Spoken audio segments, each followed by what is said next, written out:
Hey, have you ever wondered what motivates people to unplug from the public school system and homeschool? Today I'm going to share my story with you about how I got started homeschooling my kids.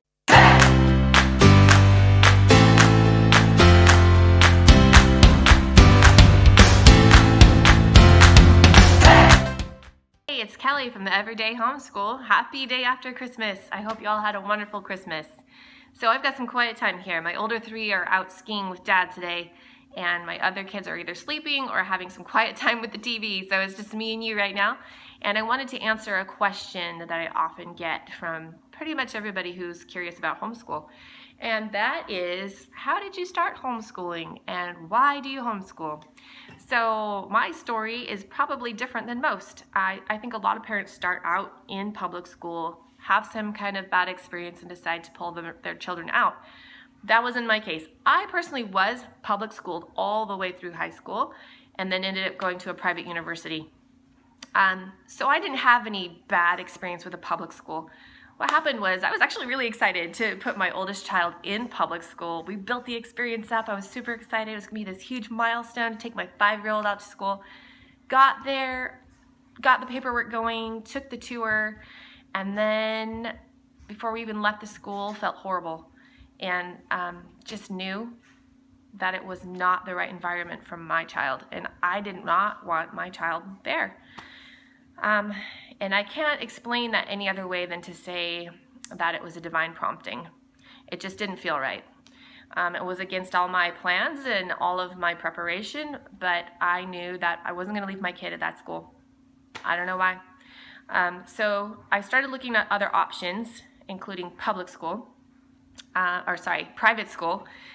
it just wasn't in the budget. So the only other option was homeschool. So I always tell people that I just fell into homeschool on accident, which is really what happened. I had no plans to ever homeschool.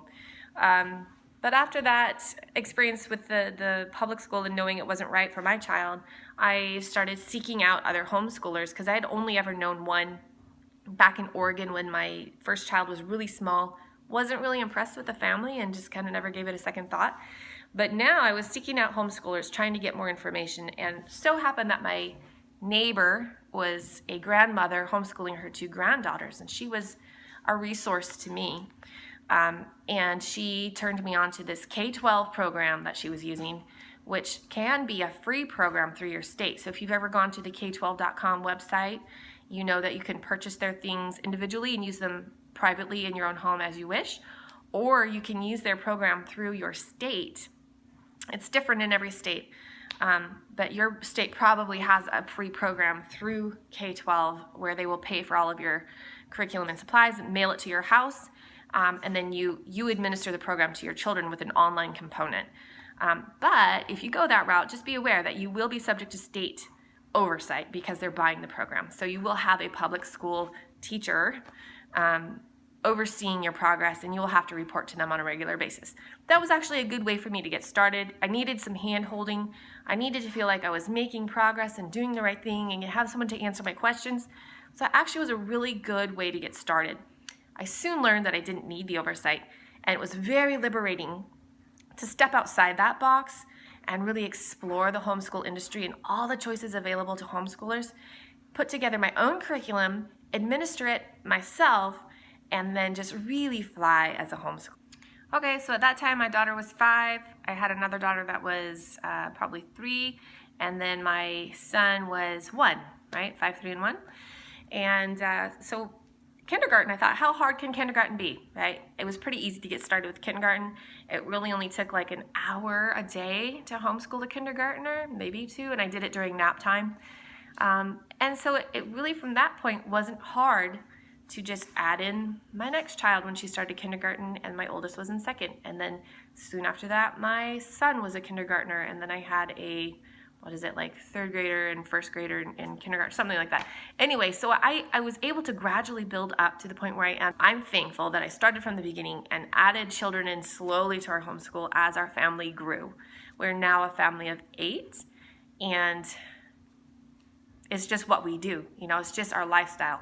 And I do tell people, homeschooling is a lifestyle choice. It is not always easy, but it is always worth it. That is key. It's worth it. It's so worth it. And that's why we keep doing it. And that's why we keep doing it, because we can see the advantages in our family, and we know for our family, it's the right choice.